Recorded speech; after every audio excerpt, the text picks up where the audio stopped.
এগুলো শেষ জামানার সাইন। আর কোন সাইনের জন্য অপেক্ষা করছেন? রাসূল সাল্লাল্লাহু আলাইহি ওয়াসাল্লাম বলেছেন যে আখিরুজ জামানে পিতামাতার সাথে দাস দাসীর মতো আচরণ করা হবে। সম্পত্তির জন্যে সন্তান মাকে হত্যা করবে, পিতাকে হত্যা করবে। সম্পত্তির জন্যে ভাই ভাইকে হত্যা করবে, প্রতিবেশীকে হত্যা করবে। এগুলো সব আখিরুজ জামানের নিদর্শন। আর কোন নিদর্শনের জন্য অপেক্ষা করছেন? নবী করিম সাল্লাল্লাহু আলাইহি ওয়াসাল্লাম বলেছেন, শেষ জামানায় মেয়েরা কাপড় পরবে, তারপরেও নগ্ন থাকবে। আর কোন নিদর্শনের জন্য অপেক্ষা করছেন? নবী সাল্লাল্লাহু আলাইহি ওয়াসাল্লাম বলেছেন, ওয়ান তারাল হুফাতাল উরাতাল আলাতা রিয়া আশ-শাই ইয়াতাতাওয়ালুনা ফিল বুনিয়ান। কিয়ামতের অন্যতম আলামত বা সাইন হচ্ছে সমাজের সবচেয়ে নিম্ন শ্রেণীর মানুষেরা, যাদের পায়ে স্যান্ডেল ছিল না, গায়ে জামা ছিল না, এই শ্রেণীর মানুষেরা উঁচু উঁচু অট্টালিকা নির্মাণের প্রতিযোগিতা করবে। ফান্তাজিরিস সাআহ, তখন কিয়ামতের অপেক্ষা করো। বিগত ৩০০ বছরের বিশ্বের দিকে তাকিয়ে দেখবেন, যাদের এক সময় গায়ের জামা ছিল না, তারা আজকে ১০০-২০০ তলা বিল্ডিং করেছে। প্রতিটা সেক্টরেই, ব্যক্তিগত জীবনে এমন হয়েছে, পারিবারিকভাবে হয়েছে, সামাজিকভাবে হয়েছে, ওয়ার্ল্ড অ্যাফেয়ার্সের ক্ষেত্রেও হয়েছে। এমন অনেক কান্ট্রি ছিল যেই কান্ট্রির মাথাপিছু আয় ছিল একদম নিম্নমানের। হঠাৎ করে তেলের কুয়া পেয়ে গেল, বিক্রি করে করে করে করে ১০০ তলা, ২০০ তলা, ৩০০ তলা। কে কার চেয়ে বেশি বিল্ডিং করবে? ভোগবিলাসী জীবনযাপনে ব্যস্ত হয়ে গেল এবং পশ্চিমাদেরকে বন্ধু বানিয়ে নিল, মুসলিমদের সম্পদ ওদের হাতে তুলে দিল। সব চলছে। কোন সাইনের জন্য অপেক্ষা করছেন? নবীজি বলেছেন সাল্লাল্লাহু আলাইহি ওয়াসাল্লাম, যখন দেখবে মেয়েদের সংখ্যা দিন দিন বাড়বে, ছেলেদের সংখ্যা কমতে থাকবে। যখন দেখবে মেয়েরা ছেলেদের পোশাক পরবে আর ছেলেরা মেয়েদের পোশাক পরবে। যখন মানুষ মাদক দ্রব্যকে হালাল করে নেবে, মানুষ মদ খাবে, নাম রাখবে ভিন্ন, মদের নাম উল্টা রেখে মদ খাবে। মানুষ জেনা করবে, জেনাকে বৈধ মনে করে করবে। এখনকার যে জেনারেশন ফ্রি মিক্সিং এ আছে, গার্লফ্রেন্ডের সাথে অ্যাফেয়ার করে, জেনা করে, পর্ন দেখে, পতিতালয়ে যায়, এরা জেনাকে হালালই মনে করে। এদের মধ্যে কেউই মনে করে না যে গার্লফ্রেন্ড বয়ফ্রেন্ডের সম্পর্কটা না যায়, সেটা মনে করে না। এদেরকে শেখানো হয়েছে এটা পবিত্র প্রেম, এদেরকে শেখানো হয়েছে এটা পবিত্র প্রেমের সম্পর্ক। এবং বিভিন্ন মুভিজ দেখে দেখে, গান শুনে শুনে, পর্ন দেখে দেখে, পশ্চিমা সংস্কৃতি এবং অপসংস্কৃতি দেখে দেখে এদের মাইন্ডসেট তেমন হয়ে গেছে, এরা এটাকে হালাল মনে করছে। আজকের টাটকা নিউজ হচ্ছে যে বিগত ৮ দিনে এদেশের মাটিতে ৪১টা শিশুকে ধর্ষণ করা হয়েছে।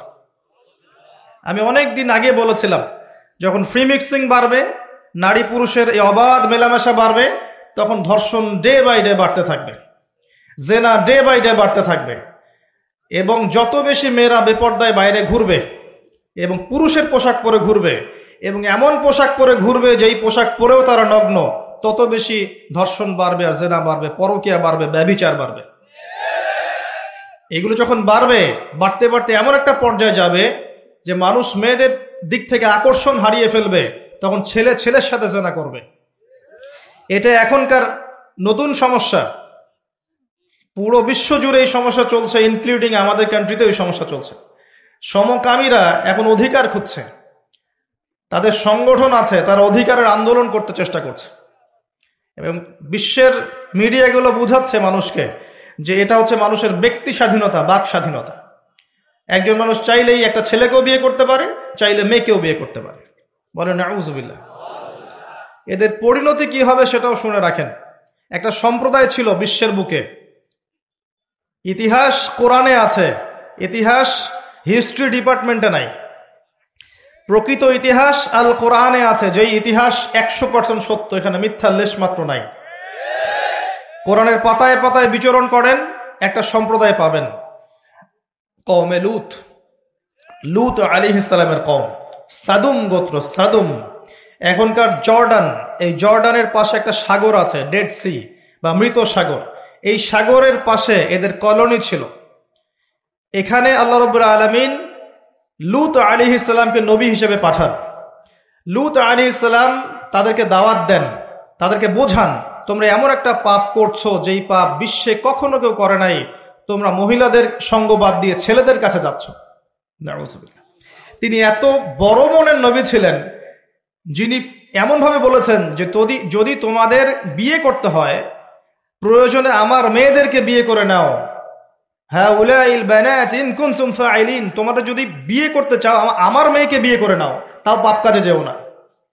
কত বড় মনের নবী হলে কথা বলতে পারেন। উম্মাকে বোঝাচ্ছেন তোমরা সমকামিতায় যেও না, পবিত্র সম্পর্কে থাকো, প্রয়োজনে আমার মেয়েকে বিয়ে করো। চিন্তা করতে পারেন।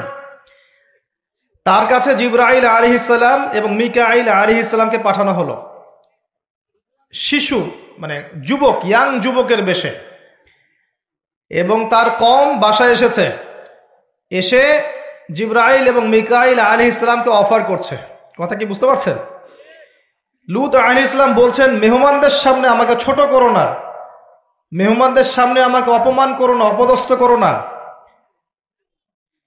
তখন এই কম বলছে লূত তুমি খুব ভালো করেই জানো আমরা কি উদ্দেশ্যে এখানে এসেছি।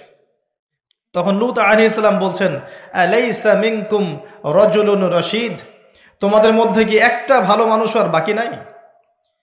এরপরে আল্লাহ রাব্বুল আলামিন জিবরাইল এবং মিকাইল আলাইহিস সালামের মাধ্যমে এই পুরো কওমটাকে, জমিনটাকে মাটি থেকে তুলে আকাশে নিয়ে গিয়ে, মহাকাশে নিয়ে গিয়ে পাথর বর্ষণ করে সবগুলোকে থেতলা করে একদম উল্টায় দিলেন জর্ডানের উপরে। ওই জায়গাটা একটা সাগর হয়ে গেছে এখন, তার নাম ডেড সি বা মৃত সাগর। যেই সাগরে আপনি ডুববেন না, আপনি লাফ দিলে ওই সাগরে ডুববেন না। ওখানে কোনো প্রাণী জন্ম নেয় না, কোনো প্রাণের অস্তিত্ব নাই সেখানে। এমনভাবে আল্লাহ জায়গাটাকে অভিশপ্ত করে দিলেন। এই হচ্ছে কওমে লূতের শাস্তি। আখিরুজ্জামানেও যেই দেশ বা যেই সমাজ বা যেই ব্যক্তি যে পরিবার এই কাজগুলোতে সম্পৃক্ত থাকবে, সমকামিতায়, তাদের সেম পরিণত হবে, এটা দেখে নিয়ে। এর কোনো ডাউট নাই, এটা হবেই। আর শেষ জামানায় যারা সুদের মধ্য দিয়ে আল্লাহ এবং তার রাসূলের সাথে যুদ্ধ করছে তাদেরও একই পরিণত হবে। এটা সময়ের অপেক্ষা মাত্র। এখন আপনি আর কোন সাইনের জন্য অপেক্ষা করছেন? যখন সমকামিতা দিন দিন বাড়তে থাকবে, এর সাথে আরেকটা সমস্যা বাড়বে, সেটা হচ্ছে চাইল্ড অ্যাবিউজিং বা শিশুদেরকে ধর্ষণ করা। ডে বাই ডে বিগত 8 দিনে এখানেই 42 জন শিশুকে ধর্ষণ করা হয়েছে, রিপোর্ট, সেকুলার মিডিয়া রিপোর্ট। আমাদের মেয়ে সন্তানদেরকে কার কোলে তুলে দিচ্ছেন? আপনার বাচ্চা সেফ না। কি পরিমাণ মানসিকতা নিচু হয়ে গেছে আমাদের, খেয়াল করে দেখেন।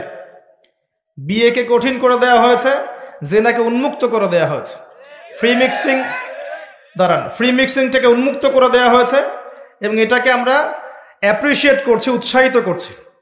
প্রত্যেক ঘরে ঘরে ছেলে মেয়েরা এখন ফ্রি মিক্সিং এর বয়ফ্রেন্ড গার্লফ্রেন্ড সম্পর্কে জেনায় লিপ্ত হচ্ছে।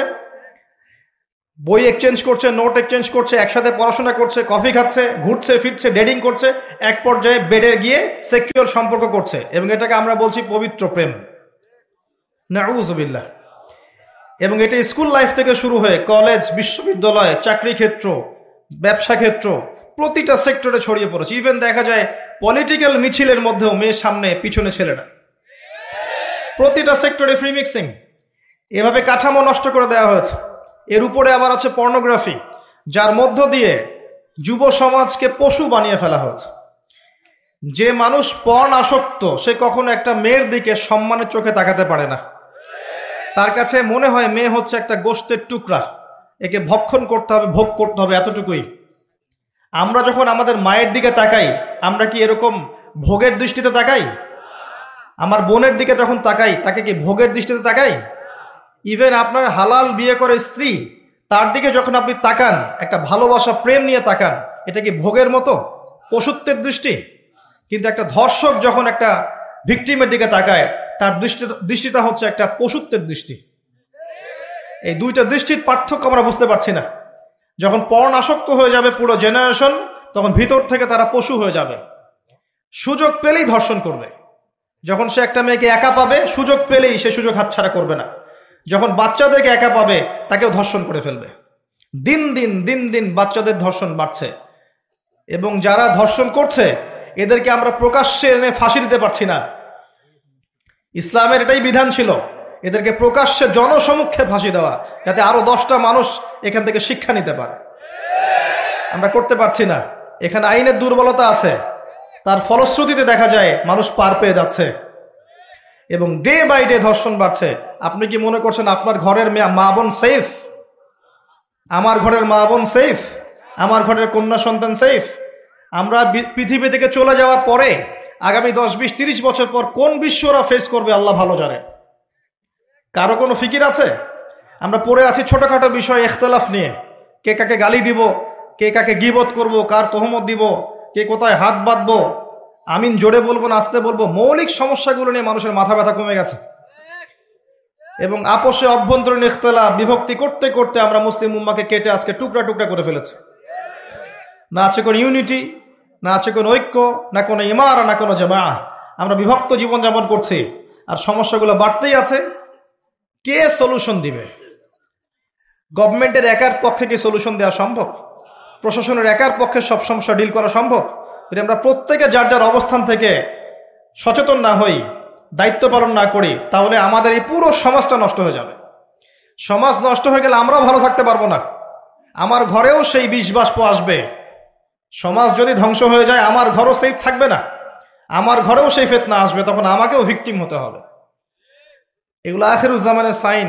ডে বাই ডে রেপ বাড়বে, দেখবেন চাইল্ড অ্যাবিউজিং বাড়ছে। আমি আপনাকে এর পরের লেভেলটাও বলে দিচ্ছি, মিলিয়ে নিয়ে আজ থেকে 5-10 বছর পরে ইনশাআল্লাহ তাআলা যে মানুষগুলো বাহ্যিক জ্ঞান এবং অভ্যন্তরীণ জ্ঞানকে কাজে লাগিয়ে আল্লাহর নূর দিয়ে পৃথিবীটাকে দেখবে, তারা আপনাকে আগামী দিন সম্পর্কে কিছুটা হলেও সতর্ক করতে পারবে ইনশাআল্লাহ।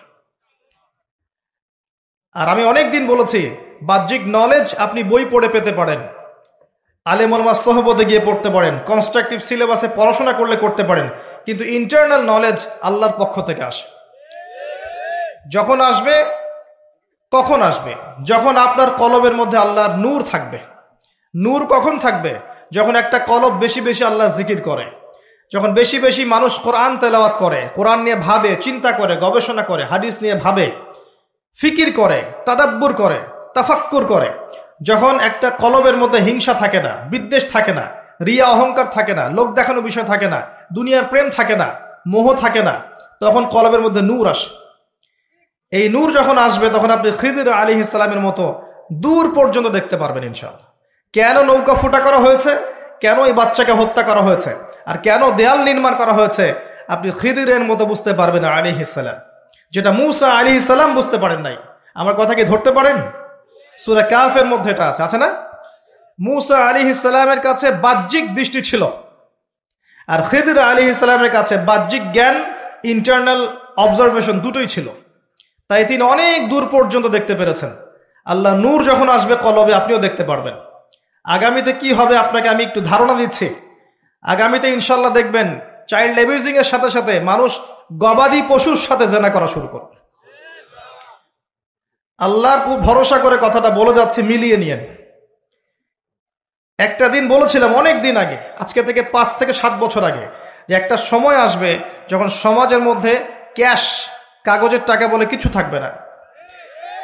একটা সোসাইটি আসবে ক্যাশলেস সোসাইটি, খালি ডিজিট পার করবেন, জাস্ট ডিজিট পাস করবেন, ইলেকট্রনিক মানি, এভরিভার ইলেকট্রনিক মানি। আসবে বিটকয়েন, আসবে ক্রিপ্টোকারেন্সি। সবচেয়ে ডেঞ্জারাস বিষয় হচ্ছে ক্রিপ্টোকারেন্সির, যে ক্রিপ্টোকারেন্সির উপরে গভর্নমেন্টের কোনো নিয়ন্ত্রণ থাকবে না। এটা সবচেয়ে মারাত্মক বিষয়। একটা বড় পরিসরে রাষ্ট্রকে দেউলিয়া বানানো সম্ভব এই পলিসির মধ্য দিয়ে। যারা ইকোনমিক সেকশনে পড়াশোনা করেন, গবেষণা করেন, তাদের কাছে জিজ্ঞাসা করেন। আর তাদের কাছে জিজ্ঞাসা করেন যারা নর্মাল ইকোনমিক্সের সাথে ইসলামিক ইকোনমিক্স জানে, তাদেরকে জিজ্ঞাসা করবেন। একমুখী শিক্ষায় শিক্ষিতদেরকে জিজ্ঞাসা করলে আপনি সলিউশন পাবেন না। বাংলাদেশে সবচেয়ে ভালো বিষয় হচ্ছে, মেবি 2006 বা 2012 বা 14 সালটা আমার ঠিক মনে নাই, এই ক্রিপ্টোকারেন্সির ইউজিংটাকে বাংলাদেশ গভর্নমেন্ট হারাম করেছিল এবং অনেক দূরদর্শিতার পরিচয় দিয়েছেন এখানে। আমি ধন্যবাদ জানি তাদেরকে। যতদিন যাবে এই ফিতনাগুলো বাড়তে থাকবে, মানুষকে লুটে নেওয়া হবে এভাবে। আপনার আমার সম্পদ সুদের মধ্য দিয়ে লুটে নেওয়া হয়েছে, সম্পদ পেপার মানির মধ্য দিয়েও সাক করা হয়েছে। পৃথিবীর একটা অংশ দিন দিন ধনী হয়েছে, আর একটা অংশ ডে বাই ডে পভার্টি ডিস্ট্রিবিউশনের মধ্যে চলে গেছে। এগুলো বুঝতে আরো সময় লাগবে, আরো দিন যেতে দেন, 5 বছর 10 বছর যাক, আপনারা নিজেরাই বুঝতে পারবেন ইনশাআল্লাহ তাআলা। বিষয়টা হচ্ছে যে এগুলো ভবিষ্যৎবাণী নয়, এগুলো বর্তমান। যখন মানুষ বাহ্যিক এবং অভ্যন্তরীণ জ্ঞান রাখবে না, তার কাছে বর্তমানের ঘটনাকে ভবিষ্যৎ মনে হবে। বর্তমান সম্পর্কে মানুষ যখন ওয়াকেফাল থাকবে না, গাফেল থাকবে যে বিশ্বে কি হচ্ছে, কি চলছে, জিওপলিটিক্সে কি চলছে, মিলিটারি সেকশনে কি চলছে, ইকোনমিক্সে কি চলছে, এই ফিতনাগুলোর মধ্যে, তখন মানুষের কাছে মনে হবে এগুলো হয়তো ভবিষ্যৎবাণী। আসলে এগুলো ভবিষ্যৎবাণী নয়, এগুলো সবই বর্তমান। বর্তমান সম্পর্কে আপনি অজ্ঞ বলেই বা আপনি জ্ঞান অর্জন করার ফিকির নেই বলেই আপনার কাছে এগুলোকে ভবিষ্যৎবাণী মনে হচ্ছে। আপনি 2 চোখ খোলেন, খিদিরের মতো হন আলাইহিস সালাম, আপনি দেখবেন সবকিছু আপনার কাছে স্পষ্ট হয়ে যাবে ইনশাআল্লাহ। আমরা এমন একটা সময় বাস করছি যেখানে আখিরুজ্জামানের ম্যাক্সিমাম সাইনগুলো দেখা যাচ্ছে। ম্যাক্সিমাম ডে বাই ডে আপনি ধর্ষণের বৃদ্ধি দেখতে পারবেন, ডে বাই ডে আপনি জেনা বাড়বে দেখবেন, মাদকদ্রব্য মানুষ বেশি বেশি খাবে। একটা মানুষ খুঁজে পাবেন না যে ব্যক্তি সুদ থেকে 100% মুক্ত থাকতে পারবে, একটা মানুষও পাবেন না। কিসের দাড়ি আর কিসের আমার টুপি আর কিসের জুব্বা, এগুলো বাদ দেন, বাহ্যিক বিষয় বাদ দেন, ইন্টারনালে আসেন। মনে করেন আমি একটা বাসায় ভাড়া থাকি, এখন বাসার মালিক লোন নিয়ে বাড়ি করেছে, আমার মতো আরো 10টা ভাড়াটিয়া আছে, সবার টাকা নিয়ে সে লোন শোধ করছে, পরোক্ষভাবে আমিও সুদ খাচ্ছি, এখানে আমিও সুদের সাথে সম্পৃক্ত আছি। এটা সেই জামানা যে জামানা সম্পর্কে নবী সাল্লাল্লাহু আলাইহি ওয়াসাল্লাম বলেছিলেন যে ব্যক্তি সুদ থেকে দূরে থাকতে চাইবে, আখিরুজ জামানে তার গায়েও সুদের ছিটাফোঁটা গিয়ে লাগবে, কেউ মুক্ত থাকতে পারবে না। টপ টু বটম দেখবেন সুদী কারবারের সয়লাব। আর কেন রাগ হচ্ছেন আমার সাথে? আল্লাহ রাব্বুল আলামিন পবিত্র কোরআনে বলেছেন, ইয়া আইয়ুহাল্লাযীনা আমানু, আমি আপনাকে আল্লাহর কালামটুকু শোনাতে এসেছি। জোর করে কাউকে কিছু মানানো যায়? এটা ইসলাম শেখায়? ইসলাম তরবারির জোরে কোনো কিছুকে মানতে শেখায়? ইসলাম শুধু দাওয়াত দিতে শেখায়। ফাযাক্কির ইন্নামা আনতা মুযাক্কির, শুধু অনুবাদ করতে চাচ্ছি আল্লাহর কথা। যে কোনো আলেমের কাছে গিয়ে অনুবাদের সত্যতা যাচাই করে নিয়েন। আল্লাহ বলছেন, ইয়া আইয়ুহাল্লাযীনা আমানু, হে মুমিনগণ, ইত্তাকুল্লাহ, তোমরা আল্লাহকে ভয় করো, ওয়া যারু মা বাকিয়া মিনার রিবা, সুদগুলো ছেড়ে দাও, সুদের অবশিষ্ট অংশগুলো ছেড়ে দাও, ইন কুনতুম মুমিনিন, যদি প্রকৃত অর্থে মুমিন হয়ে থাকো, ওয়া ইল্লাম তাফআলু, যদি তোমরা এই কাজটা না করো, অর্থাৎ সুদ না ছেড়ে দাও, ওয়া ইল্লাম তাফআলু, যদি তোমরা সুদ না ছাড়ো, কে বলছেন? ফাযানু বিহারবিন মিনাল্লাহি ওয়া রাসূলিহি, তাহলে আল্লাহ এবং তার রাসূলের সাথে যুদ্ধের ঘোষণা শুনে রাখো। Path is yours, the road is yours, রাস্তা আপনার, পথ আপনার, চুজ ইউর পাথ। আপনি আপনার রাস্তা সিলেক্ট করেন। আপনি আল্লাহর সাথে যুদ্ধ করবেন, তার নবীর সাথে যুদ্ধ করবেন, নাকি এগুলো ছেড়ে দিয়ে আল্লাহওয়ালা হবেন, আপনার সিদ্ধান্ত। কে আপনাকে বাধ্য করবে? কেউ নেই বাধ্য করার, কেউ বাধ্য করবেন আপনাকে। এটা আপনি ফিকির করবেন। সারা জীবন যে হারাম রিজিকটা আপনি খাচ্ছেন, এইটা দিয়ে কি আপনার হজটা কবুল হবে কিনা, এটা দিয়ে আপনার উমরাটা কবুল হবে কিনা, এই টাকায় যখন সন্তান সন্ততি বড় হবে এরাও আল্লাহওয়ালা হবে কিনা, আপনি ফিকির করেন। আপনি চিন্তা করেন যে নবী মুহাম্মদ সাল্লাল্লাহু আলাইহি ওয়াসাল্লাম জেনা শব্দটা মুখ থেকে বলতেও লজ্জা পেতেন। জানেন, আমাদের নবীজি জেনা শব্দটা মুখ দিয়ে বলতেও লজ্জা পেতেন। একজন সাহাবী এসেছেন, এসে বলেছেন যে আমি অন্যায় করেছি ইয়া রাসূলুল্লাহ, আমি অন্যায় করেছি ইয়া রাসূলুল্লাহ, আমাকে পবিত্র করুন, দুনিয়াতে আমাকে শাস্তি দিয়ে দিন, পরকালে আমাকে কোনো শাস্তি দিয়েন না। নবীজি মুখ ফিরিয়ে নেন, একবার ডানে একবার বামে মুখ ফিরিয়ে নেন, তার কথা যেন তিনি শুনছেন না। বলছেন বাসায় যাও, বাসায় গিয়ে ক্ষমা চাও, আল্লাহ মাফ করে দিবেন। কিন্তু সেই ব্যক্তি নাছোড়বান্দা, না আমাকে পবিত্র করেন, আমি অন্যায় করেছি, হুদুদ কায়েম করেন। তখন নবীজি বাধ্য হয়ে বলছেন, আবিকা মাজনুন, তুমি কি পাগল? তখন সেই ব্যক্তি বলছেন, না ইয়া রাসূলুল্লাহ, আমি পাগল নই, আমি অন্যায় করেছি, আমাকে পবিত্র করেন। কি তাড়না, যাতে আল্লাহর কাছে তাকে পরকালে শাস্তি পেতে না হয়, দুনিয়াতে শাস্তি দিয়ে দেন। কি তাড়না! এরকম মানুষ আছে এখন? চিন্তা করেন। তখন নবীজি বলছেন, এই কথাটা শোনেন, নবী সাল্লাল্লাহু আলাইহি ওয়াসাল্লাম বলছেন, তুমি কি করেছো? তুমি কি এমন কাজ করেছো? লিসেন, তুমি কি এমন কাজ করেছো? সুরমা দানি থেকে সুরমা বের করার সময় আমরা যেভাবে বের করি, তুমি কি এমন কিছু করেছো? আমি কি বুঝাতে পারছি? এখানে সবাই অ্যাডাল্ট, ব্যাখ্যা করার প্রয়োজন আছে? সুরমা দানি থেকে সুরমা বের করার জন্য আমরা যা করি, তুমি কি তেমন কিছু করেছো? খেয়াল করে দেখেন, প্রিয় নবী সাল্লাল্লাহু আলাইহি ওয়াসাল্লাম মুখে জেনা শব্দটা বলছেনও না, বলতেও চাচ্ছেন না। তো উচ্চ মানের ভদ্র মানুষ সুবহানাল্লাহ সাল্লাল্লাহু আলাইহি ওয়াসাল্লাম। সেই নবীর একটা কথা আপনাকে শোনাই। সেই নবীজি বলেছেন সহিহ বুখারীর হাদিসে যে সুদের পাপের ৭৩টা শাখা আছে, যার সবচেয়ে নিম্ন শাখা নিজের মায়ের সাথে জেনা করা। আমি কিভাবে আপনাকে বুঝাবো যে এটা তিনি কত বড় পাপ বলেছেন? কাদের জন্যে? স্ত্রীর জন্যে? স্ত্রীর জন্য খাচ্ছেন? সন্তানের জন্য খাচ্ছেন? পরবর্তী প্রজন্ম মানুষ করার জন্যে বা দুনিয়ার স্বার্থে? বিশ্বাস করেন, ওয়াল্লাহি আল্লাহর কসম করে বলছি, বিশ্বাস করেন, আপনার ইন্তেকালের পরে 40 দিন সময় লাগবে না এদের আপনাকে ভুলে যেতে। ওয়াল্লাহি আল্লাহর কসম করে বলছি, এই মানুষগুলোর কেউই আপনার প্রকৃত অর্থে আপন নন। আপনার অবস্থানকে তারা ভালোবাসে, আপনাকে তারা ভালোবাসে না। আপনাকে শুধু আপনার রব আল্লাহ ভালোবাসেন। আপনি তার উপর তাওয়াক্কুল করে হারাম ছেড়ে দেন, আপনাকে আল্লাহ পাক বেহিসাব রিজিক দেবে ইনশাআল্লাহ, ইনশাআল্লাহ তাআলা। মানুষ মানুষের অবস্থানকে মূল্যায়ন করে, আপনার পরে তার আপনাকে মনে রাখবে না। আপনি আমি যদি আজকে পৃথিবীতে নাও থাকতাম, আজকে যদি আমরা পৃথিবীতে নাও থাকতাম, পৃথিবীর ঘূর্ণন কমে যেত না।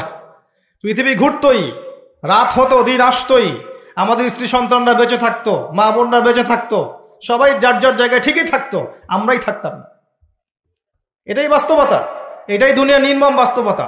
তাহলে এই দুনিয়ার সংক্ষিপ্ত জীবনে কাদের কথা চিন্তা করে আপনি আল্লাহর অবাধ্যতা করছেন? কাদের কথা চিন্তা করে? স্ত্রী সন্তান পরিবার পরিজন ছেড়ে দেন, আল্লাহর ওয়াস্তে হারাম ছেড়ে দেন, হালালে চলে আসে। আমরা ইসলাম নিয়ে অনেক বড় বড় কথা বলি, কিন্তু সবচেয়ে বড় কথাটা হচ্ছে এই আয়াতটা যেটা আমি তেলাওয়াত করতে যাচ্ছি। ইয়া আইয়ুহাল্লাযীনা আমানু, হে মুমিনগণ, আলাইকুম আনফুসাকুম, তোমরা নিজেরা আগে নিজেদের নফসটাকে ঠিক করো।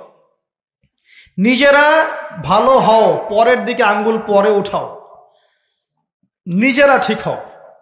নিজে আগে জ্ঞান অর্জন করি, নিজে আগে আমল করি, নিজে আগে হালাল খাই, নিজে পরিবার ঠিক করি, নিজে আমি দিন ইসলামের জন্য ক্ষুদ্র পরিসরে কিছু করার চেষ্টা করি, অন্যের ভুলের দিকে আঙ্গুল পরে উঠাই। দেখবেন ইনশাআল্লাহ প্রত্যেকে যদি নিজের ফিকির করি, আস্তে আস্তে সমাজ ঠিক হয়ে যাবে ইনশাআল্লাহ। নিজে ঠিক না হলে কিচ্ছু ঠিক হবে না। আর নিজে ঠিক না হয়ে মানুষকে ঠিক করতে যাওয়া ঠিক নয়। একটা বাতি যখন জ্বলবে, একটা বাতি থেকে আরো অনেক বাতি জ্বলবে ইনশাআল্লাহ। আল্লাহ পাক আমাদের সবাইকে হালাল রিজিক অন্বেষণ করার তৌফিক এনায়েত করুন, আমিন। যাদের হালাল রিজিকের সমস্যা আছে, আল্লাহ পাক যেন বেহিসাব রিজিকের ব্যবস্থা করে দেন, আমিন। এগুলো আখির জামানের সাইন। আপনি কোন সাইনের জন্য অপেক্ষা করছেন? বেশি থেকে বেশি মানুষকে হত্যা করা হবে আখির জামানে, বেশি থেকে বেশি। শুধু প্রথম বিশ্বযুদ্ধের ইতিহাস পড়ে দেখেন কত কোটি মানুষকে হত্যা করা হয়েছে। দ্বিতীয় বিশ্বযুদ্ধের ইতিহাস পড়ে দেখেন তার চেয়ে বেশি মানুষকে হত্যা করা হয়েছে। আর সামনে তো আসতে যাচ্ছে নিউক্লিয়ার ওয়ার। সামনে আল্লাহু আ'লাম কত বছর বাকি আছে। বিশ্বের পররাষ্ট্রনীতি যারা বোঝে, মিলিটারি সায়েন্স যারা বোঝে, পলিটিক্স যারা বোঝে, তারাও আজকে একমত যে বিশ্ব একটা তৃতীয় বিশ্বযুদ্ধের মুখে দাঁড়িয়ে আছে। যে কোনো সময় ম্যাসাকার অবস্থা হয়ে যেতে পারে। আমরা চাই না হোক, আমরা কখনো চাইব না এটা হোক, কারণ হলে পরে বিশ্ববাসী আর এই পৃথিবীটা পাবে না। হলে পরে বিশ্ববাসী আর এই পৃথিবী পাবে না। তবে দুটো হাদিস না বললে আমানতের হক আদায় হবে না। নবী সাল্লাল্লাহু আলাইহি ওয়াসাল্লাম বলেছেন, নবী সাল্লাল্লাহু আলাইহি ওয়াসাল্লাম বলেছেন, ইউফ্রেটিস নদী অচিরেই তার সোনা বের করে দিবে। কোথায় ইউফ্রেটিস নদী? কোথায়? ইরাক। ফোরাত, ফোরাত, ইউফ্রেটিস অচিরেই তার সোনা বের করে দিবে। আজ পর্যন্ত কি দিয়েছে? তার মানে এটা সামনে, নাকি এটা নিয়ে আর বলার দরকার নাই? কিছু মানুষের বক্তব্য এমন, এগুলো হাদিসের পাতায় আছে, থাক, এগুলো নিয়ে পড়াশোনা করার দরকার নেই। তাহলে এগুলো কি করব? ধুবর পানি খাবো? পানিতে ভিজাবো আর পানি খাবো? ইউফ্রেটিস তার স্বর্ণের পাহাড় বের করে দিবে। নবী সাল্লাল্লাহু আলাইহি ওয়াসাল্লাম বলছেন, এই সোনাকে কেন্দ্র করে 80টা দেশ একত্রে যুদ্ধ লিপ্ত হবে। কতটা দেশ? 80টা দেশ, 80টা ফ্ল্যাগ, 80টা পতাকা বলেছেন। পতাকা এখন কোথায় দেখতে পারবেন আপনি? 80টা আলাদা আলাদা রাষ্ট্র। নবীজি বলেছেন, এখানে প্রত্যেক 100 জনের মধ্যে, এই যুদ্ধে যারা অংশ নেবে তাদের প্রতি 100 জনের মধ্যে 99 জন মানুষ মারা যাবে। বিশ্ব কি এমন কোন যুদ্ধ এখনো দেখেছে যেখানে 99% মানুষ মারা গেছে? আর আপনাকে এটা বোঝার জন্য পিএইচডি করতে হবে না যে ঢাল তলোয়ারের যুদ্ধ হলে বা AK-47 যুদ্ধ হলে কখনো কি 99% মানুষ মারা যাবে? নিঃসন্দেহে এমন কোনো অস্ত্র সেখানে থাকতে হবে যেটা পড়লে ম্যাসাকার হয়ে যাবে, যেটাকে আমরা বলি থার্মোনিউক্লিয়ার ওয়েপেন্স অথবা নিউক্লিয়ার ওয়েপেন্স। এমন কিছু থাকতে পারে। আর বিশ্বের এখন পরাশক্তিগুলোর হাতে এগুলো আছে। যদি একজন ছুড়ে দেয়, অন্য পরাশক্তি কি বসে থাকবে? সুবহানাল্লাহ। আর মাহফিলের মধ্যে অনেক ডিটেলস ওয়ার্ল্ড অ্যাফেয়ার্সের কথা বলা যায় না। এই জন্যে আমি অনেক দিন বলেছি আমি যতটুকু জানি আমি তার 30-40% কখনো বলতে পারি নাই। আমি যতটুকু জানি আলহামদুলিল্লাহ এর 30 থেকে 40% আমি কখনো বলতে পারিনি। আর এই ভয়েও বলি না যে আমি যা বলেছি তার মধ্যে এখন মনে হয় 50-60-70% আমি আমল করতে পারছি না। এই ভয়ে আমি কথা বলতে চাচ্ছি না। কথা কি বুঝতে পারছেন? মানুষ সেটাই বলবে যা সে আমল করবে। কঠিন একটা সিচুয়েশন। নবী সাল্লাল্লাহু আলাইহি ওয়াসাল্লাম এরকম একটা ভবিষ্যৎবাণী করে গেছে, বেশি থেকে বেশি মানুষ মারা যাবে। এখানেই 80টা দেশ একত্রিত হয়ে 99% মানুষ মারা যাবে, কমব্যাটন যারা ওই যুদ্ধে অংশ নেবে। আর একটা কথা, নবীজি মুসলিমদেরকে বলেছেন তারা যেন এই সোনার ধার কাছেও না যায় এবং এই সোনাকে কেন্দ্র করে এই যুদ্ধে তারা যেন হাত না লাগায়, এদের সাথে জড়িত না হয়। মুসলিম প্রতিটা রাষ্ট্রের এখানে হেদায়েত আছে। মুসলিমরা যেন এদের সাথে যুক্ত না হয়। সিম্পল, মুসলিমরা আলাদা থাকবে, পৃথক। ওরা মারামারি করে মারা যায় জানতে। একটা দেশ অস্ট্রিয়া হাঙ্গেরি, ওখানে রাজপুত্র হাঁটছে, তার স্ত্রী পাশে, হঠাৎ করে গুলি আসলো, তারা ডেড। এখন অস্ট্রিয়া হাঙ্গেরি 14 দিন সময় দিয়েছে, হত্যাকারীকে খুঁজে বের করতে হবে, না পারলে পাশের রাষ্ট্রকে আক্রমণ করব। পাশের রাষ্ট্রকে তার আক্রমণ করে দিল। এটা 1914 সালের দিকে ঘটনা, সামার অফ 1914, জুন জুলাই মাসের দিকে ঘটনা, 1914 দিকে ঘটনা। তারপরে কি হলো শোনেন, পাশের রাষ্ট্রকে আক্রমণ করা হলো। পাশের রাষ্ট্রের বন্ধু রাষ্ট্র ছিল রাশিয়া। পাশের রাষ্ট্রটার বন্ধু রাষ্ট্র রাশিয়া। রাশিয়া বলছে আমার বন্ধুকে আঘাত করলে আমি কিন্তু চুপ থাকবো না। কথা বুঝতে পারছেন? এবার অস্ট্রিয়া হাঙ্গেরির বন্ধু হচ্ছে জার্মানি, সে বলছে আমার বন্ধুকে আঘাত করলে আমিও চুপ থাকবো না। এবার ফ্রান্স বলছে রাশিয়া আমার বন্ধু, অতএব আমিও চুপ থাকবো না। Germany, Austria Hungary, Russia, France যুদ্ধে লেগে গেল। তারপরে যুদ্ধে যোগ দিচ্ছে ব্রিটেন, তারপরে আসছে আমেরিকা, তারপরে মাঝখান থেকে বেলজিয়াম। অনেক ঘটনা, একটা ঘটনাকে কেন্দ্র করে, একটা অনলি ওয়ান। 5-6 বছর যুদ্ধ হলো, যুদ্ধের শেষে দেখা গেল যে 2-4 কোটি মানুষ মরে শেষ। এই আখিরুজ্জামান। এটা প্রথম বিশ্বযুদ্ধের হিস্ট্রি পড়ে দেখেন। এভাবে সেকেন্ড ওয়ার্ল্ড ওয়ারটা পড়েন। নবীজি এটা বলে গেছেন 1400 বছর আগে যে আখিরুজ্জামানে হারাজ বেড়ে যাবে। হারাজ, হারাজ মানে হত্যাকাণ্ড। মানুষ মারা যাবে, যে মরবে সেও জানবে না কেন মরলাম, যে মারবে সেও বলতে পারবে না কি জন্য মারলাম। এইভাবে অবস্থা।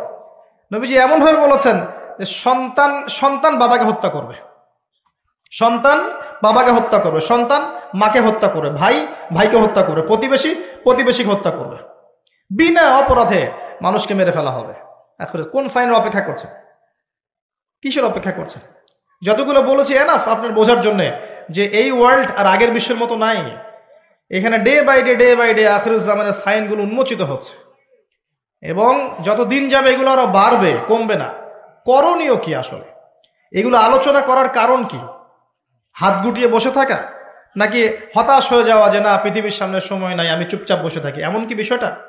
সাহাবায়ে কেরাম রাদিয়াল্লাহু আনহুম কিয়ামতের সাইনগুলো নিয়ে কথা বলতেন কেন? হতাশ হয়ে? একটা বিখ্যাত হাদিস আছে, বিখ্যাত হাদিস, যে নবী সাল্লাল্লাহু আলাইহি ওয়াসাল্লাম মসজিদ নববীর পাশ দিয়ে যাচ্ছেন, সাহাবীরা বসে আছেন এবং তারা আপোষে ডিসকাস করছেন, কি বিষয় জানি কথা বলছেন। নবী জিজ্ঞাসা করলেন সাল্লাল্লাহু আলাইহি ওয়াসাল্লাম, তোমরা কি নিয়ে কথা বলছো? তোমরা কি নিয়ে কথা বলছো? সাহাবীরা বলছেন আমরা আলামাতুস সাআ নিয়ে কথা বলছি, কিয়ামতের আলামত নিয়ে কথা বলছি। সাহাবীদের এই আলামত নিয়ে কথা বলার কি দরকার ছিল? এটা কি মানুষকে হতাশ করার জন্য নাকি প্রস্তুতির জন্য? কোনটা? যদি আপনাকে কেউ জানিয়ে দেয়, মনে করেন যে আল্লাহ আপনাকে জানিয়ে দিয়েছেন, কথার কথা বলছি যে আপনি আর 10 বছর বাঁচবেন, কথার কথা, আপনি কি হেলায় খেলায় আর দিন পার করতে পারবেন? আপনার মাথার মধ্যে থাকবে যে আমার হাতে টাইম কম। সাহাবায়ে কেরাম রাদিয়াল্লাহু আনহুম তখন এটা নিয়ে ডিসকাস করছিলেন। এই হাদিসটাই সেই হাদিস যেখানে 10টা মেজর সাইন বলা হয়েছে। নবীজি বলছেন এই 10টা না আসা পর্যন্ত কিয়ামত হবে না। কি 10টা? 1 নম্বরে বলা হয়েছে যে দাজ্জাল, তারপরে বলা হয়েছে ঈসা ইবনে মারইয়ামের আগমন, তারপরে ইয়াজুজ মাজুজ, দাব্বাতুল আরদ, 3টা ভূমিকম্প, এভাবে নবী সাল্লাল্লাহু আলাইহি ওয়াসাল্লাম 10টার কথা বলেছেন। হাদিসটা পড়ে দেখেন। যাই হোক, ওয়ার্ল্ড যেদিকেই যাক না কেন, পরিস্থিতি যেমনই হোক না কেন, সর্বপ্রথম আমাদেরকে বেসিক ঠিক করতে হবে। কি ঠিক করতে ভাই? বেসিক। নিজে আগে ঠিক হইতে হবে। নিজে ঠিক হওয়ার জন্য প্রথম কাজটা কি? প্রথম কাজ হচ্ছে লেখাপড়া করা। কি করা? পড়াশোনার কোনো বিকল্প নাই, লেখাপড়া সবাইকে করতে হবে। এবং এই লেখাপড়াটা আল্লাহ রাসূল সাল্লাল্লাহু আলাইহি ওয়াসাল্লাম সবার জন্য ফরজের কথা বলেছেন। বলেন নাই? তালাবুল ইলমি ফরিদাহ আলা কুল্লি মুসলিম। প্রত্যেক মুসলিমের উপরেই এটাকে ফরজ করা হয়েছে। কি ফরজ করা হয়েছে? আমাকে মুফতি হতে হবে, মুহাদ্দিস হতে হবে, মুফাসসির হতে হবে, এই লেভেলে যেতে হবে, এটা ফরজ? জি না। ইসলামের বেসিক জিনিসগুলো আপনাকে জানতে হবে, এটা ফরজ। কেন মুসলিম হয়েও জানবে না যে নামাজের আরকান কয়টা, ফরজ ওয়াজিব কি কি, ইমানের পিলার কি কি, আকীদার মূল বিষয়গুলো কি কি, সুন্নত কাকে বলে, বেদআত কাকে বলে, শিরক কাকে বলে, তাওহীদ কাকে বলে, এগুলো মুসলিমরা জানবে না কেন? কেন একজন মুসলিম 30 বছর পড়াশোনা করেও 30টা সূরা মুখস্থ করতে পারবে না? কেন একজন মুসলিম 40 বছর পড়াশোনা করছে 40টা হাদিস মুখস্থ করতে পারছে না? কেন পারবে না? এটা কি শুধু এক শ্রেণীর মানুষের জন্যে, না কোরআন এবং সুন্নাহ সকলের জন্যে? কোরআন এবং সুন্নাহ কি এক শ্রেণীর মানুষের সম্পত্তি, নাকি সবার জন্য উন্মুক্ত? একজন অমুসলিমও কোরআনুল কারীম পড়ে হেদায়েত পেতে পারে, পারে না? চর্চা না করলে কেমন করে হবে? প্রথম কথা ইলম অর্জন করা। দ্বিতীয় কথা ইলম অনুযায়ী আমল করা। ইলম আছে আমল নাই, এই ইলমের আসলে কোনো দাম নাই। কথা মনে রাখবেন, ইলম আছে আমল নাই, এই ইলমের আসলে কোনো দাম নাই। আরেকটা কথা হচ্ছে ইলম আছে কিন্তু ইলমের অহংকার আছে, এটারও কোনো দাম নাই। ইলম আছে, ইলমের অহংকার আছে, এই ইলমেরও কোনো দাম নাই। আল্লাহ পাক আমাদেরকে ইলম অর্জন করে অহংকার মুক্ত মন নিয়ে আমল করার তৌফিক দান করুন, আমিন। এর পরের দরকার হালাল রিজিক। হালাল রিজিক নাই, আমল করে লাভ নাই। যত আমল করেন সব ইন ভেইন, নষ্ট হয়ে যাবে। যত আমল করেন নষ্ট হয়ে যাবে। পরিবেশটা নষ্ট করেন না। যত আমল করবেন নষ্ট হয়ে যাবে যদি রিজিকটা হালাল না থাকে। এখন একটু অনেস্টলি বলি, আমরা কার কার পরিবারে হালাল রিজিক আছে? কত পার্সেন্ট মানুষের পরিবারে? কতগুলো পরিবার পাবেন সুদহীন, ঘুষহীন, দুর্নীতি করছে না? কতগুলো পরিবার পাবেন? খুবই রেয়ার। যারা ব্যবসা করছে দেখবেন মাপে কম দিচ্ছে। ব্যবসায় যদি আপনি মাপে কম দেন, সিন্ডিকেট করেন, কৃত্রিম সংকট তৈরি করেন, গভর্নমেন্টকে বিব্রতকর অবস্থায় ফেলেন, আপনিও সমান অপরাধী। এবং এই রিজিকটাও হারাম। ব্যবসা করার পরেও আপনি হারাম রিজিকের মধ্যে আছেন। এই কৃত্রিম সংকট তৈরি করবেন না। আল্লাহর ওয়াস্তে রমজান মাসে মানুষকে আরো বেশি বেশি খাওয়ান, পণ্যের দাম কমিয়ে দেন, মানুষকে কাপড় দেন, খাদ্য দেন, এতিমের পাশে দাঁড়ান, বিধবার খোঁজ নেন, যাকাতগুলো দিয়ে দেন, সাদাকা বেশি বেশি করেন, কোরআন বেশি বেশি তেলাওয়াত করেন। রমজান মাসে আত্মশুদ্ধির পথে হাঁটেন। কেন আপনি রমজান মাসে দুনিয়ার স্বার্থ চিন্তা করবেন? আল্লাহ পাক বোঝার তৌফিক দান করুন। বেসিক কাজ হচ্ছে আমাদের পারিবারিক আদর্শ ঠিক করতে হবে। এটা কঠিন, কারণ ম্যাক্সিমাম পরিবারের লোকজন কথা শোনে না। দেখবেন আপনি ইমানদার, ইমানের পথে চলছেন, পরিবারের লোকজন কথা শুনবে না, এমনটাও হতে পারে। এবং এটা সুন্নাহ। নূহ আলাইহিস সালামের জীবনে দেখেন একই সুন্নাহ। লূত আলাইহিস সালামের স্ত্রী ঈমান আনে নাই, নূহ আলাইহিস সালামের স্ত্রী ঈমান আনে নাই, ইব্রাহিম আলাইহিস সালামের বাবা ঈমান আনে নাই, নূহ আলাইহিস সালামের ছেলে ঈমান আনেনি। কোথায় যাবেন? মুহাম্মদ সাল্লাল্লাহু আলাইহি ওয়াসাল্লামের চাচারা অনেকেই ঈমান আনে নাই। তো আপনজনরা কথা নাও শুনতে পারে, তখন আপনাকে স্বতন্ত্র ইসলামিক পরিবার গড়ে তুলতে হবে। পারা যাবে ইনশাআল্লাহ? হালাল খাবেন, স্বতন্ত্র ইসলামিক আদর্শ পরিবার গড়ে তুলুন। পরিবারের মধ্যে তাওহীদ থাকবে, সুন্নাহ থাকবে, তালিম থাকবে, পর্দা থাকবে, ইসলামী অনুশাসন এবং সংস্কৃতি থাকবে। সারা দুনিয়ায় গোল্লায় যায় যাক, আপনি পরিবারটা ঠিক রাখবেন। পারা যাবে ইনশাআল্লাহ? পরিবারগুলো ঠিক করলে সমাজ ঠিক হবে ইনশাআল্লাহ আজ্জা ওয়া জাল। বেসিক কাজে আসেন। আল্লাহ পাক আমাদেরকে প্রতিভা দেননি, সবাইকে কিছু না কিছু প্রতিভা দিয়েছেন এবং নিয়ামত দিয়েছেন। কাউকে জমি দিয়েছেন, কাউকে টাকা দিয়েছেন, কাউকে বুদ্ধি দিয়েছেন, কাউকে বলার ক্ষমতা দিয়েছেন, কাউকে লিখার ক্ষমতা দিয়েছেন। প্রত্যেকের এই প্রতিভাগুলোকে ইসলামের স্বার্থে ব্যয় করা যায় না। যার যার অবস্থান থেকে দিনের কোনো ফিকির করা যায় না। একটা মসজিদ করেন না, একটা মাদ্রাসা করেন, একটা ভালো স্কুল করেন, একটা ভালো বিশ্ববিদ্যালয় করেন, কলেজ করেন, একটা ইকোনমিক কোনো প্রজেক্ট করেন, কিছু একটা করেন, ইয়েতিম প্রজেক্ট করেন, মেয়েদের নিয়ে কোনো প্রজেক্ট করেন, মেয়েদেরকে সেলাই মেশিন দেওয়ার মতো কোনো প্রজেক্ট করেন, বিধবাদের খোঁজ নেন, কিছু একটা করেন, মানবতার কল্যাণে কিছু করেন, যাতে করে ইসলামের সৌন্দর্যটা সবার সামনে প্রস্ফুটিত হয়। পারা যায় না? অল্প অল্প কাজগুলোতে ইসলামের কল্যাণ হয় না? এগুলো একসাথে হলে দিনের খেদমত হবে না? এই দিন এক শ্রেণীর মানুষের সম্পত্তি নয়, আমাদের সবার মহব্বতের জায়গা দিন। আমরা যদি সবাই সবার জায়গা থেকে কাজ করি, ইনশাল্লাহ দেখবেন দেশ এগিয়ে যাবে, জাতি আগাবে, গভর্নমেন্টের জন্য ভালো, উম্মার জন্য ভালো, সবার জন্য ভালো হবে ইনশাআল্লাহ তাআলা। আর যত বেশি আমরা কোরআন এবং সুন্নাহ থেকে দূরে সরে যাব, তত বেশি নৈতিক জায়গা থেকে আমরা সরে আসব, নৈতিকতার অবক্ষয় হবে। আপনি দেখবেন সমাজে ম্যাসাকার অবস্থা সৃষ্টি হবে, সমাজে বেনামাজি লোকের সংখ্যা বাড়বে, সুদখোরের সংখ্যা বাড়বে, ধর্ষক বাড়বে, চোর বাড়বে, ডাকাত বাড়বে, ছিনতাইকারী বাড়বে, জুয়াখোর বাড়বে, লুচ্চা মানুষ বাড়বে, ডে বাই ডে বাড়তে থাকবে। তখন সমাজের কাঠামো আপনি ঠিক করতে পারবেন না, তখন প্রশাসনিক চাপ দিয়ে কিন্তু এদেরকে আপনি সঠিক লাইনে আনতে পারবেন না। কারণ মেরে আর পিটিয়ে কয়টা মানুষকে লাইনে আনা যায় যদি আত্মার ভিতরে পরিবর্তন না আনা যায়? আত্মিক পরিবর্তন কে দিবে ইসলাম ছাড়া?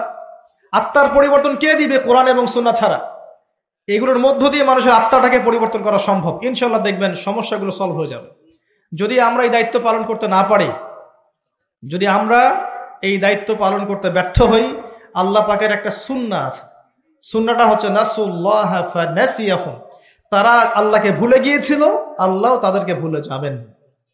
এটা আবাবিল পাখি পাঠানোর যুগ নয়, এটা আবরাহার যুগ নয় যে আসমান থেকে পাথর বর্ষণ করে জুলুমের এগেনস্টে প্রতিবাদ করা হবে, এমনটা নয়। এখন এটা কোন যুগ? এটা এই যুগ। ইন তানসুরুল্লাহ ইয়ানসুরকুম, তোমরা আল্লাহর দ্বীনকে সাহায্য করো, আল্লাহ তোমাদেরকে সাহায্য করবে ইনশাআল্লাহ। ওয়া ইউসাব্বিত আকদামাকুম, আল্লাহ তোমাদের পাকে দৃঢ় রাখবেন ইনশাআল্লাহ। এটা সেই যুগ। কোন যুগ? ইন্নাল্লাহা লা ইউগাইয়িরু মা বিকওমিন হাত্তা ইউগাইয়িরু মা বিআনফুসিহিম, আল্লাহ পাক কোন কওমের অবস্থা ততক্ষণ পরিবর্তন করেন না যতক্ষণ নিজেরা নিজেদের অবস্থা পরিবর্তনের চেষ্টা না করে। আলাইকুম আনফুসাকুম, নিজের নফসের খবর নেন, নিজের আত্মশুদ্ধির খবর নেন, নিজের আমলনামা হিসাব করেন। আল্লাহর ওয়াস্তে আমার কে জানে, কে গ্যারান্টি দিবে আপনাকে? আজকে থেকে 2 বছর আগে ওই ইউক্রেনও ভেবেছিল যে আমরা ভালো থাকব, কিন্তু আল্লাহ পাকের পরিকল্পনা ভিন্ন। এখন যারা মনে করছে আমরা খুব ভালো আছি, দেখবেন আগামী দিনগুলোতে ওরাও ভালো থাকবে না ইনশাআল্লাহ তাআলা। যতদিন যাবে এগুলো বাড়তে থাকবে। রমজানকে কাজে লাগান প্রিয় ভাইয়ারা। রমজানে আল্লাহর ওয়াস্তে প্রত্যেক দিন 1 পারা করে কোরআন পড়েন, প্রত্যেক মাস পুরো মাসে 1 বার কোরআন খতম করেন, তারাবির নামাজ পড়েন জামায়াতের সাথে, 5 ওয়াক্ত নামাজ পড়েন, বেশি বেশি দান সাদাকা করেন, বেশি বেশি ইফতার করান, মানুষকে বেশি থেকে বেশি ইফতার করান, কাপড় দেন, খাবার দেন। ওই যে হোটেলগুলো আছে রমজান মাসে খোলা থাকে, পর্দা টাঙানো থাকে, এগুলো এই সংস্কৃতি, পর্দা সংস্কৃতি বাদ দেন। যে জায়গায় পর্দা আনতে হয় সেই জায়গায় নিয়ে আসেন, যেখানে পর্দা দেওয়া লাগে না সেখানে দিয়েন না। পর্দা কোথায় লাগে? পর্দা লাগে নারীর গায়ে, আর আপনি পর্দা ঝুলিয়েছেন হোটেলের মধ্যে যাতে মানুষ গিয়ে খাবার খেতে পারে। এগুলো বয়কট করেন, এগুলোর দরকার নাই। রমজান মাসে বেশি বেশি বাজারে যায়েন না, মাসের বাজার আগে করে ফেলেন, রমজানটাকে কাজে লাগান, সময়টাকে কাজে লাগান। যদি সম্ভব হয় এই মাসে কোরআনটা পুরোটাকে একটু অর্থসহ পড়ার চেষ্টা করেন। আল্লাহর ওয়াস্তে রাসূল সাল্লাল্লাহু আলাইহি ওয়াসাল্লামের সুন্নাহগুলোর উপর আমল করেন, রমজানটা কাজে লাগান। নবীজি বলেছেন সাল্লাল্লাহু আলাইহি ওয়াসাল্লাম, সেই ব্যক্তি ধ্বংস হোক, লিসেন, সেই ব্যক্তি ধ্বংস হোক যে রমজান মাসকে পেয়েছে কিন্তু তাকে পেয়েও নিজের গুনাহগুলোকে মাফ করাতে পারে নাই। আরেকটা কথা যেটা বলতে চাচ্ছিলাম, নবীজি বলেছেন সাল্লাল্লাহু আলাইহি ওয়াসাল্লাম, যার সামনে আমার নাম উচ্চারিত হয়েছে কিন্তু আমার নাম শুনেও সে সাল্লাল্লাহু আলাইহি ওয়াসাল্লাম দরুদ পড়ে নাই, সে ব্যক্তিও ধ্বংস হয়ে যাক। নবীজি বলেছেন আমিন। অতএব আলোচনা অনেক লম্বা করলে লম্বা হতে থাকবে, কিন্তু মৌলিক কথাগুলো বলতে বেশি সময় লাগে না। সুদীর্ঘ সময়ে সুরেল আওয়াজ করে, জিকিরের নামে ডিজে জিকির করে, মানুষকে হাসি খুশি দিয়ে রং তামাশা করে মাহফিলের সময় নষ্ট করার কোনো মানে হয় না। এক একটা মাহফিল এক একটা দিনের আমানত, এক একজনের বক্তা এখানে আমানত নিয়ে বসেছে, আমানতের খেয়ানত করলে আল্লাহ পাক তাদেরকে ধরবেন ইনশাআল্লাহ তাআলা। এক একটা মাহফিল এক একটা নিয়ামত। এত বেশি মাহফিল অন্য কোন দেশে হয় বলে আমাদের জানা নাই, কিন্তু আমরা মাহফিলের বিষয়গুলোকে নষ্ট করে ফেলছি। এটাকে আমরা সিন্ডিকেট বানাচ্ছি, প্রফেশনাল ভাবে নিচ্ছি, এখানে দুনিয়ার স্বার্থকে আমরা জড়িয়ে ফেলেছি। আল্লাহ পাক আমাদেরকে বোঝার তৌফিক দান করুন। এখানে অনেকেই দেখা যায় অনলি ফর আইওয়াস শোডাউনের জন্য আসে, অনলি ফর জাস্ট একবার দেখার জন্য, চিড়িয়াখানার প্রাণীর মতো সেলফি তোলার জন্য, ভিডিও করার জন্য, ইউটিউবিং এর জন্য, ডলার কামাই করার জন্য। কি দরকার আছে? প্রয়োজন নাই। লৌকিকতা ছেড়ে দেন, আল্লাহর জন্য, আল্লাহর দ্বীনের জন্য কাজ করে। আমি অনেকদিন বলেছি, দেখেন বহু মানুষ খ্রিস্টান হচ্ছে, বহু মানুষ কাদিয়ানি হচ্ছে, বহু মানুষ শিয়া হচ্ছে। আপনি কি অনলাইনে জানতে পারেন? পারেন না, কারণ তারা এত শোডাউন করে না। আমরা মনে হয় এক ওয়াক্ত নামাজ পড়লে 10টা ছবি দিয়ে দিই যে আমি আজকে এক ওয়াক্ত নামাজ পড়েছি। এত লৌকিকতা কেন? কি দরকার? এগুলো করতে গেলে ইসলামিক যে ব্যক্তিত্বরা আছে, লৌকিকতা করতে গেলে এবং তাদেরকে নিয়ে বাড়াবাড়ি করতে গেলে মনের মধ্যে রিয়া আসে এবং অহংকার আসতে পারে। এতটুকুই যথেষ্ট ওই মানুষকে ধ্বংস করার জন্য। নবীজি বলেছেন, অন্ধকার রাত্রে কালো পাথরের উপরে কালো পিঁপড়া হেঁটে গেলে যেমন দেখা যায় না, বোঝা যায় না, রিয়া এবং অহংকার এরকম জিনিস সূক্ষ্ম, এগুলো মানুষের মনে আসে, মানুষ বুঝতে পারে না। অতএব লৌকিকতা করবেন না, বেসিক কাজগুলো করেন। আমার কথা যদি একটু হার্শ মনে হয়, আল্লাহর ওয়াস্তে ক্ষমা করবেন, কিন্তু বাস্তবতা এরকম। এগুলো বাস্তবতা। ইসলাম সেই স্বর্ণযুগে নাই। এখন আমরা একদম বেসিক একটা জায়গায় আছে। এখন উমর রাদিয়াল্লাহু আনহুর যুগ নয়, আবু বকর সিদ্দিক, উসমান, আলীর যুগ নয়, এমনকি এখন উমাইয়া আব্বাসীয় খেলাফত নয়, উসমানীয় খেলাফত নয়। এখন আমরা এমন একটা জেনারেশনে বাস করছি যে সারা ওয়ার্ল্ডের নেতৃত্ব দিচ্ছে ইসলামের দুশমনরা। এখানে আপনি যদি বেসিক ঠিক না করতে পারেন, 20 তলার স্বপ্ন দেখে লাভ নাই। যদি আমরা বেসিক ঠিক না করতে পারি, নিজেরা ভালো না হই, প্রত্যেকটা বেসিক কাজ ঠিকঠাক মতো করতে না পারি, আমাদের বাচ্চাদেরকে ঠিক মতো মানুষ করতে না পারি, পারিবারিক আদর্শ সুন্দর না করি, কোরআনওয়ালা না হই, সুন্নাওয়ালা না হই, তাসকিয়া না অর্জন করি, আলেম ওলামার সোহবতে না যাই, আত্মশুদ্ধি না অর্জন করি, সময়গুলোকে কাজে না লাগাই, আল্লাহর কসম করে বলছি, আল্লাহ পাক কি করবেন জানেন? আল্লাহ পাক এটা করবেন, ওয়া ইন তাতাওয়াল্লাউ ইয়াস্তাবদিল কওমান গায়রাকুম।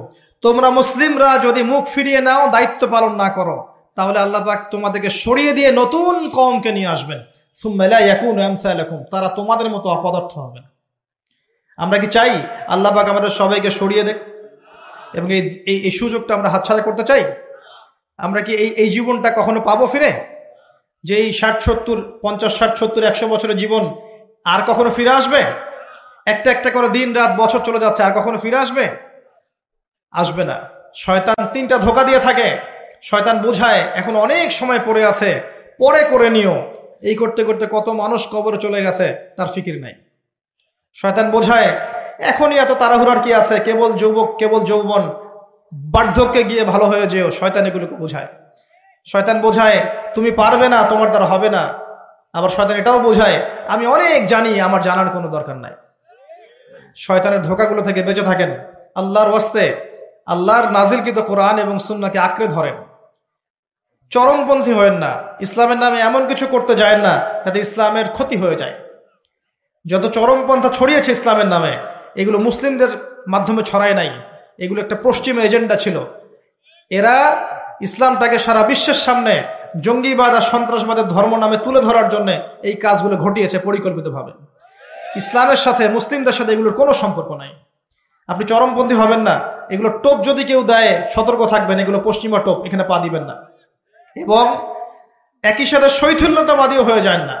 গা ছাড়া ঢিলে ঢালা ভাব যে লা ইলাহা ইল্লাল্লাহ বলেছি, বাস জান্নাতে চলে যাব, এখন যা ইচ্ছা তাই করি, এটাও ঠিক নয়। আমাদেরকে মধ্যমপন্থী হতে হবে। মধ্যমপন্থী উম্মাহ হিসেবে ইসলামকে নিয়ে, কোরআনকে নিয়ে, সুন্নাহকে নিয়ে ধীরে ধীরে ইনশাআল্লাহ তাআলা এই উম্মাহ এগিয়ে যাবে। দেখবেন এই জাতি এগিয়ে যাবে, দেশের কল্যাণ হবে, সবার কল্যাণ হবে ইনশাআল্লাহ তাআলা। আল্লাহ পাক আমাদের সবাইকে কথাগুলো বোঝার তৌফিক দান করুন। আমিন। আকুলু কওলি হাযা আস্তাগফিরু লি ওয়া লাকুম ওয়া লিসাইরিল মুসলিমিন। বারাকাল্লাহু লানা ওয়া লাকুম বিল আয়াতিল হাকীম। ইন্নাহু তাআলা জাওয়াদুন কারীমুর রাউফুর রহিম। জি, আস্তাগফিরুকা ওয়া আতুবু ইলাইক। আসসালামু আলাইকুম ওয়া রাহমাতুল্লাহি ওয়া বারাকাতুহু।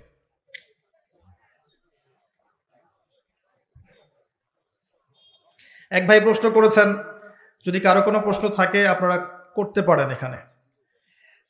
যদি আমার জানা থাকে আমি উত্তর দিব, যদি না জানা থাকে আমি বলবো যে আমি জানি না। যাদের কাছে গেলে সঠিক উত্তর পাবেন সেটা রেফার করবো ইনশাআল্লাহ। এক ভাই প্রশ্ন করেছেন যে আমি শারীরিক এবং মানসিক দুই দিক থেকেই দুর্বল, আমি কিভাবে এই জামানায় সফল হব? শারীরিক দিক থেকে শক্তিশালী হওয়ার জন্য অলসতা ত্যাগ করতে হবে এবং নবী সাল্লাল্লাহু আলাইহি ওয়াসাল্লামের সুন্নাহ মাফিক জীবনযাপন করতে হবে। আপনার ঘুম থেকে ওঠা, আপনার খাওয়া দাওয়া, ওঠা বসা, চলাফেরা সবকিছু নবীর সুন্নাহ মতো হলে আপনি ফিজিক্যালি স্ট্রং হবেন ইনশাআল্লাহ। এর পাশাপাশি ব্যায়াম করবেন, শরীর চর্চা করবেন, কিছু খেলাধুলা করবেন। আমি বলি আপনারা খেলাধুলা করেন, এই জন্য বলি না যে আমি খেলতাম, এই জন্য বলি না। কি জন্য বলেছি? কারণ এখন যুব সমাজ পাবজি নিয়ে ব্যস্ত থাকে।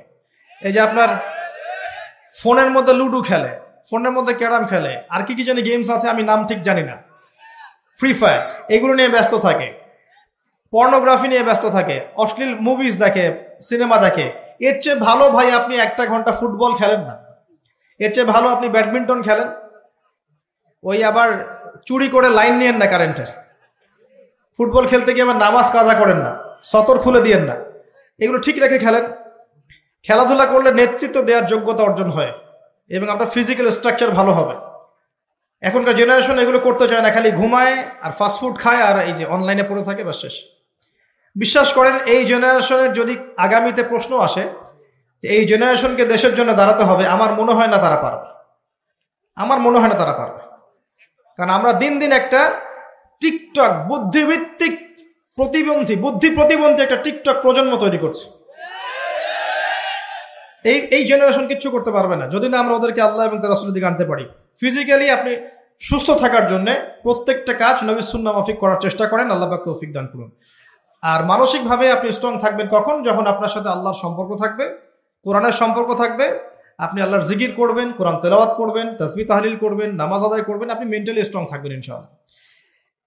এবং আমি যে বেসিক কাজগুলো কথা বললাম, জ্ঞান অর্জন করেন, আমল করেন, হালাল রিজিকের সোর্সের সন্ধান করেন, বিবাহ শাদী করেন, পরিবার গঠন করেন, পারিবারিক আদর্শ সুন্দর করেন, ইসলামের জন্য আপনার সাধ্যমতো খেদমত করার চেষ্টা করেন, ইনশাআল্লাহ এই জামানাতেও আপনি সফল হতে পারবেন ইনশাআল্লাহ আযজা ওয়া জাল। আল্লাহ পাক বোঝার তৌফিক দান করুন। এক ভাই প্রশ্ন করেছেন যে আপনি কি তথাকথিত পীর মুরিদিতে বিশ্বাস করেন? পীরের মুরিদ হওয়া কি ফরজ? দেখেন, অনেক বড় বড় ওলামায়ে কেরাম আছেন, অনেক বড় বড় ওলামায়ে কেরাম আছেন যারা মানুষকে কাছে ডেকে নিয়ে আত্মশুদ্ধির কাজ করে। আত্মশুদ্ধি কি জিনিস? শুধু বইপত্র পড়লেই মানুষ আত্মশুদ্ধি অর্জন করতে পারে না। আমি কথাটা বোঝার চেষ্টা করেন। শুধু বইপত্র পড়ে মানুষ আত্মশুদ্ধি অর্জন করতে পারে না। জ্ঞানের সাথে আমল যেমন লাগে, তেমনি আমলওয়ালা মানুষের সোহবত লাগে। আমার কথাটা বোঝার চেষ্টা করেন। নবী সাল্লাল্লাহু আলাইহি ওয়াসাল্লাম কি কাগজের মধ্যে কোরআন লিখে দিয়ে বলেছিলেন বাসায় যাও পড়ে ভালো হয়ে যাও? এভাবে কি দিন প্রচার করেছেন? সাহাবায়ে কেরাম রাদিয়াল্লাহু আনহুম তার সাথে থাকতেন, কিভাবে তিনি ওঠেন, কেমন করে বসেন, কেমন করে কথা বলেন, কেমন করে খান, সবকিছু তারা অবজার্ভ করতেন। তাকে দেখে দেখে দেখে দেখে সাহাবায়ে কেরাম রাদিয়াল্লাহু আনহু ইসলাম শিখেছেন। এটার নাম সুহবত। যদি এমন কোনো মানুষ থাকেন এ যুগে, যদি যারা এ ধরনের কাজের সাথে সম্পৃক্ত, যারা আত্মশুদ্ধিওয়ালা মানুষ, আল্লাহ নূরওয়ালা মানুষ, বেদাত করছেন না, শিরিক করছেন না, কোরআন সুন্নাহর অপার জ্ঞান আছে, এই মানুষগুলো সোহবতে গিয়ে দিন শেখার মধ্যে কোনো নিষেধাজ্ঞা নাই, বরং এটা উচিত, এটাই উচিত। না হলে একা একা আপনি বিভ্রান্ত হতে পারেন। কিন্তু এই সিস্টেমটাকে আমরা যে কিছু বেদাতি কাজের সাথে সম্পৃক্ত করে ফেলেছি, এটা ঠিক নয়। আমি এটা সমর্থন করি না। কিন্তু অবশ্যই আত্মশুদ্ধির জন্য, তাজকিয়ার জন্য আল্লাহওয়ালা মানুষের সোহবতের প্রয়োজন আছে, এটা সত্য। আল্লাহ পাক বোঝার তৌফিক দান করুন। আর কি আছে?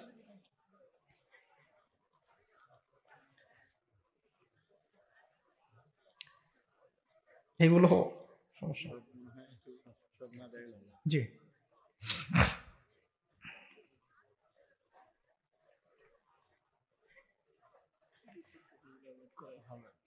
জি, ঠিক আছে। এক ভাই প্রশ্ন করেছেন যে অনেকটা তাকদির সংক্রান্ত প্রশ্ন আসলে, যে মানুষ পাপের কাজ করে, পুণ্যর কাজ করে, এই বিষয়গুলো কেমন, আল্লাহ কেনই বা জান্নাত জাহান্নাম সৃষ্টি করেছেন। আসলে দেখুন ভাই, তাকদীরের বিষয়টা এত জটিল এবং এত উঁচু স্তরের জ্ঞান, যেটা আমাদের ক্ষুদ্র মস্তিষ্কে ধরাটা সম্ভব না। একটা কমিউনিটি ছিল যার নাম হচ্ছে জাবারিয়া, তারা তাকদীর কেন্দ্রিক আলোচনায় বিভ্রান্ত হয়ে গেছে।